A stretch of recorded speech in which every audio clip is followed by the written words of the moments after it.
इसी बीच केंद्रीय मंत्री हरदीप सिंह पुरी से हमारी सहयोगी आदित्य नागर इस समय बातचीत कर रही हैं, आपको सुनवाते हैं। देश भर में खुशी और इसका स्वागत हुआ।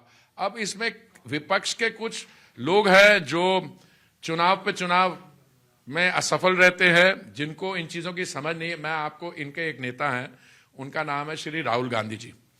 उन्होंने आज कहा कि ये जो बजट है ये बुलेट वुंड पे बैंडेड है। मैं उनको याद करवाना चाहता हूं, मैडम, उनकी जब ग्रैंड मदर प्रधानमंत्री थी, ये बात है कोई 1973-74 की, तो उन्होंने टैक्स रेट जो है इंक्रीज करके 97.5% कर दिया। इन अदर वर्ड्स, अगर आपकी आमदनी उस समय 12 लाख थी तो उसमें 11,29,000 आपको टैक्स देना पड़ता था।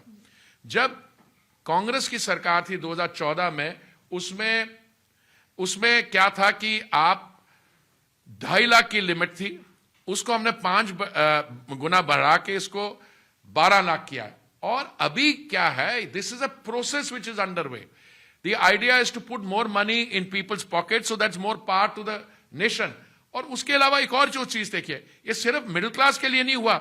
आप देखिए एग्रीकल्चर के लिए क्या स्टेप्स लिए गए हैं, मैन्युफैक्चरिंग के लिए क्या हुआ, क्रिटिकल मिनरल्स के मिशन अनाउंस किया है, आर्टिफिशियल इंटेलिजेंस पे जो डिसीजन लिया है, न्यूक्लियर एनर्जी पे, तो सारा का इंपैक्ट इकोनॉमिक एक्टिविटी पे बड़ा जबरदस्त होगा।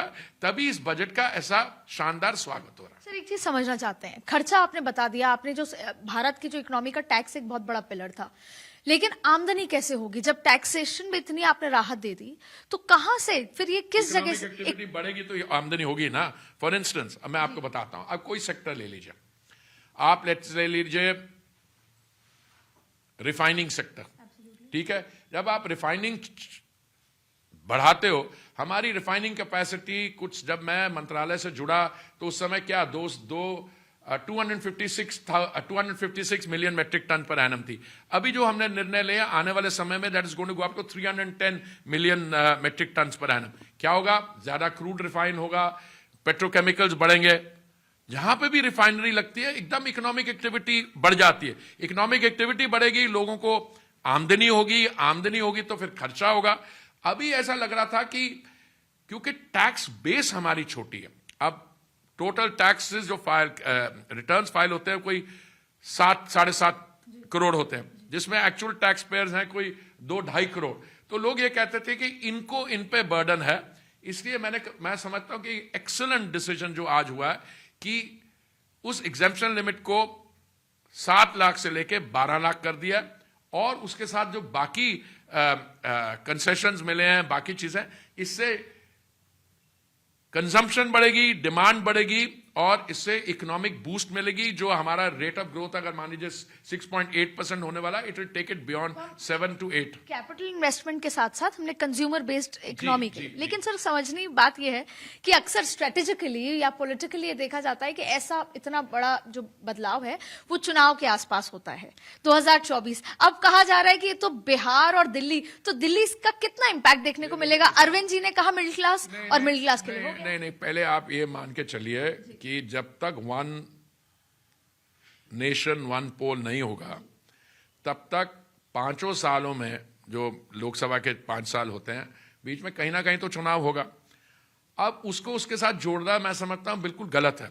अभी पिछली बार ही हमने 1 लाख करोड़ की आंध्र में एक रिफाइनरी की बात की, और वो उस पर काम भी हो रहा है, शायद लैंड भी आइडेंटिफाई होगी, बीपीसीएल का कुछ एग्रीमेंट भी हो गया स्टेट गवर्नमेंट के साथ।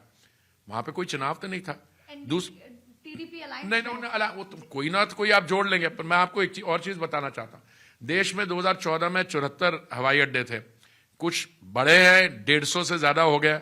अगर उसमें बिहार में कुछ हवाई अड्डों को फायदा हो गया है और रिवाइज उड़ान स्कीम आ रही है, तो बिहार का चुनाव के इसके लिए क्या लेना देना? ये हो सकता है कोइंसिडेंटली।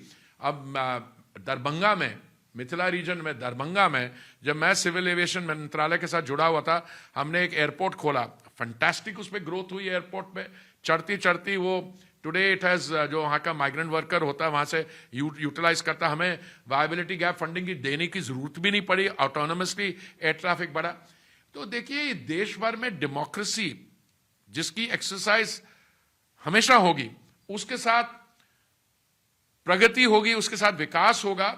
तो मैं समझता हूं कि इसमें जो हमारी सफलता जो इसमें है कि विकसित भारत का जो संकल्प है, उस यात्रा में हर साल बजट आता है।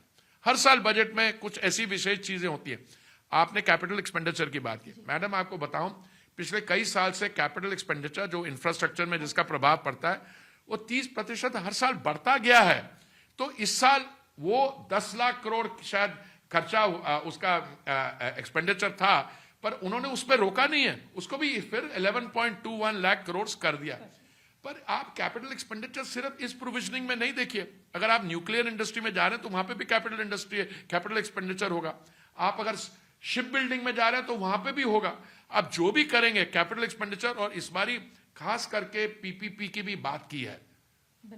सर एक आखिरी सवाल बस समझेंगे, क्योंकि किसानों के लिए एग्रीकल्चर ड्रिवन भी कंट्री है ये, तो उसमें किसानों के लिए क्या कुछ आप उसमें आप देखिए, मैं आपको लिस्ट कराता हूं। एग्रीकल्चरल प्रोडक्टिविटी बढ़ाने के लिए बड़े स्टेप्स हैं, वाटर, पेस्टिसाइड मैनेजमेंट, पल्सेस के लिए कई सारे स्टेप्स हैं। देखिए, हमारे एग्रीकल्चर में हमारी चैलेंज क्या रहा है, very large percentage of the population is employed in the rural area, पर एग्रीकल्चर की जो कंट्रीब्यूशन जीडीपी के वो कम होती जा रही है। तो हमें एग्रीकल्चर को प्रोडक्टिव बनाना है। हमने अब सिर्फ एमएसपी के साथ जोड़ना, पर एमएसपी भी जोड़िए। The more and more crops are covered now by MSP and the compensation being given to MSP is very much मोर।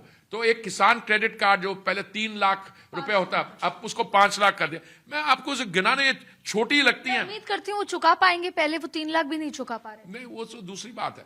आप ऐसे करिए, अब जैसे मैंने E100 100% एथेनॉल फ्यूल है, जब हमने 400 स्थान पे उसको शुरू किया, lot of people told me, Hardeep ji क्यों कर रहे हो, इसकी क्या जरूरत होगी। तो मैंने पता क्या बोला, मैंने कहा नहीं, मुझे लगता है कि इसको it's like chicken and egg story. अगर E100 फ्यूल अवेलेबल है, कोई अपना ट्रैक्टर जो डीजल पे चलता है वो एथेनॉल पे ले आएगा, नहीं उसमें और है।